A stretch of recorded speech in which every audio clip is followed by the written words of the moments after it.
Yashim Kakadash. This is your brother Eldiathon back at you with another video. I want to say double honor to the apostles at Great Millstone. Hey, this is a quick hit. I want to go into Isaiah chapter 6, the 13th chapter. Isaiah, the 6th chapter, 13th verse. And it reads, "But yet in it shall be a tenth, and it shall return and shall be eaten as a teal tree and as an oak, whose substance is in them. When they cast their leaves, so shall the holy seed be the substance thereof." Now, we tell you brothers and your sisters all the time that the remnant that make it through the destruction on this side, they're going to be the ones to bring forth the entire nation of Israel into the kingdom of heaven. They're known as the first fruits in the scriptures, the first fruits. Meaning, after Yahushua, there were the first spirits created. The first fruits is the elect seed, the elect spirits that were given this truth.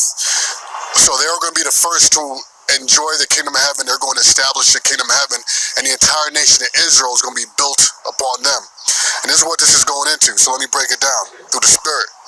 It says, "But yet in it shall be a tenth." Now this is going to the nation of Israel. "In it shall be a tenth, and it shall return." In other words, the Most High is going to preserve a portion of Israel. Okay, so let me get a scripture. Now this is Isaiah 1 and 9. It says, "Except the Lord of hosts had left unto us a very small remnant, we should have been as Sodom, and we should have been like unto Gomorrah." Sodom and Gomorrah was completely destroyed. So unless the Most High set aside a remnant of special elect men of Israel, the entire nation of Israel would have ended up like Sodom and Gomorrah did. Okay? This is Isaiah chapter 11, verse 11. "And it shall come to pass in that day that the Lord shall set his hand again the second time," and this is with the chariots during the nuclear destruction, "to recover the remnant, the leftover, the ones that were put aside of his people, the ones that were preserved, which shall be left from Assyria and from Egypt and from Pathros and from Cush and from Elam and from Shinar and from Hamath and from the islands of the sea, because the elect of Israel have been scattered throughout all the four corners of the earth." Think of this truth. Think of the nation of Israel as something you put in your refrigerator that has an expiration date that can go bad. And think of the truth as a preservative. The preservative prevents that thing from going bad. The elect of Israel has this truth, which is the preservative, so that they don't go rotten. But the rest of the nation of Israel, the Most High did not bless them. And when you read up in Isaiah 6, around the 9th and the 10th verse, it goes into that. The Most High actually sent an angel out to block these people's understanding. And he left a remnant that shall understand. So let's go back to Isaiah 6. But yet in it shall be a tenth. Okay, that's the elect, the remnant, "and it shall return and shall be eaten as a teal tree is as an oak." And what that means is that the Most High was going to send the curses upon the nation of Israel through means of famine, through means of sword, through means of different captivities that we have endured. We're in captivity until this day. Okay, and let's go to Ezekiel 22 and 31. Bear with me for a moment.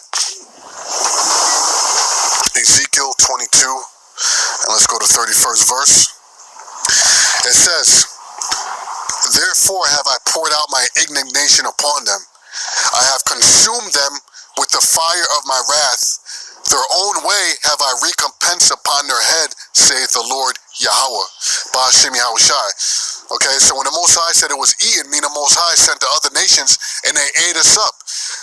They took all the work of our hands, they took our women, they turned everything against us. But these are through the curses of the Most High found in Deuteronomy, the 28th chapter.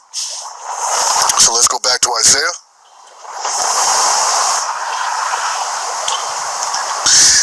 Okay, and let me read on. It says, "But yet in it shall be a tenth, and it shall return and shall be eaten as a teal tree and as an oak, whose substance is in them.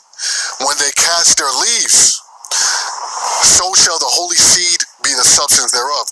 Now, when you read other variations of the scriptures of this verse, like the New King James and the New International Version, all that, what it says there is that Israel is going to be like a tree that was cut down, but the stump was left. Okay?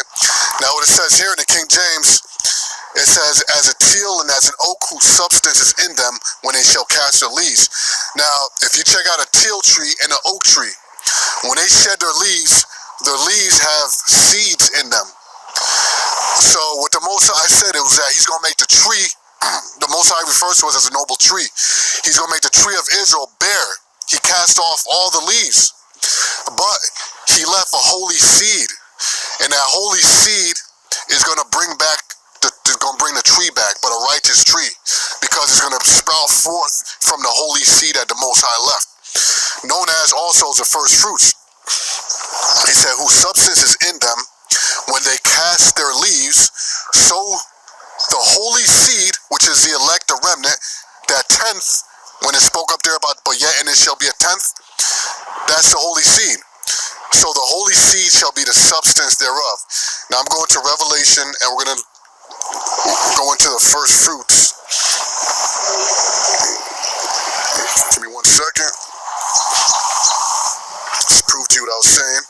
Now this is a book of Revelation 14 and 4. It says, these are they which were not defiled with women, talking about the elect again, for they are virgins. These are they which follow the Lamb whithersoever he goeth. These were redeemed from among men, being the first fruits unto the Most High Yahweh, and to the Lamb which is Yahushai. Right? Now, 1 Corinthians 15 and 20 says this, but now is Yahushai risen from the dead and become the first fruit of them that slept. Because when you want to get technical, because you go into the book of Romans, the 11th chapter, right? Romans, the 11th chapter says this.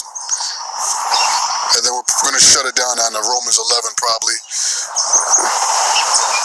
Romans 11 says this.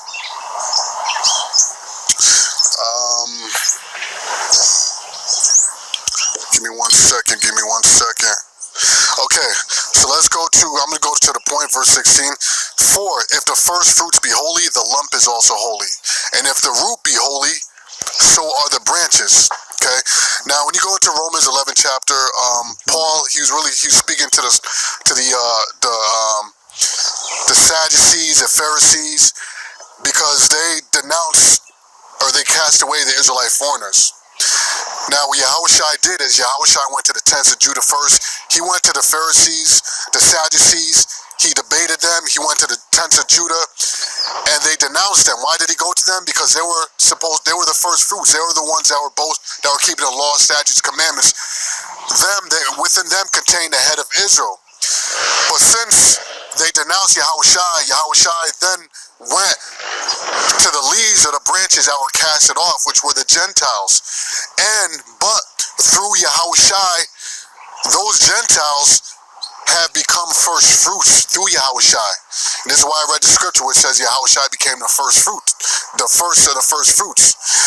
So anyway, brothers and sisters, let me see if there's anything I want to read here before I close this out.